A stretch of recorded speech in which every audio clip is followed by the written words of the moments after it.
Pleasure to meet y'all at last, and welcome back to Nerf Secrets Revealed. And yeah, I know, this could be my new permanent spot for a little while, but hey, I guess it's fair to say that there is going to be a lot of stuff taking place here. I still do have a few other subjects before I pretty much crash into the bottom, but right now, I guess I will have some time to be able to pull it off. So why don't I just go ahead and say, there are tons of third-party providers out there in the Nerf community. Whether if it's third-party based companies that happen to supply different weapons and the like, there have actually been times where these third-party companies out there have managed to make their own blasters of all sorts. I mean, there are several competitors out there, but at the same time there are actually a bunch of different companies that team up with Hasbro to bring us some of their own custom designs.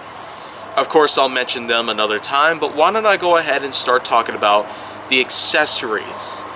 I've already summarized the fact that Worker has actually been a pretty big provider in terms of creating third-party based Nerf accessories out there, including their own version of the Banana magazine. Yeah. They have also provided some barrel attachments, stock attachments, occasionally a couple iron sights that you could use for the tactical rails on top, or even on the side if you wanted to get that wacky. But in a pinch, Worker has actually managed to do a whole lot more. But at the same time though, I might as well go ahead and talk about the others really quick. Some of the other companies out there would include Out of Darts, which has actually been responsible for creating some shells and other kits out there that were pretty much based on creating their own variant of a Nerf blaster that you'd have to put together by yourself. But as for other companies out there certainly are a ton of them, and I could just talk about it for hours, but why don't I go ahead and start talking about some of the accessories in and of themselves. Accessories, of course, from other companies, they are in fact designed to work in the same way.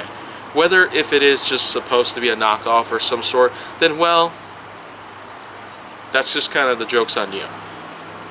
But in any way possible, the Nerf accessories that are indeed provided by these companies out there, they're all in fact geared to try and level down the price a bit, so that way you can purchase them at some point without having to worry about losing a lot from your wallet, or however you carry around your money around with.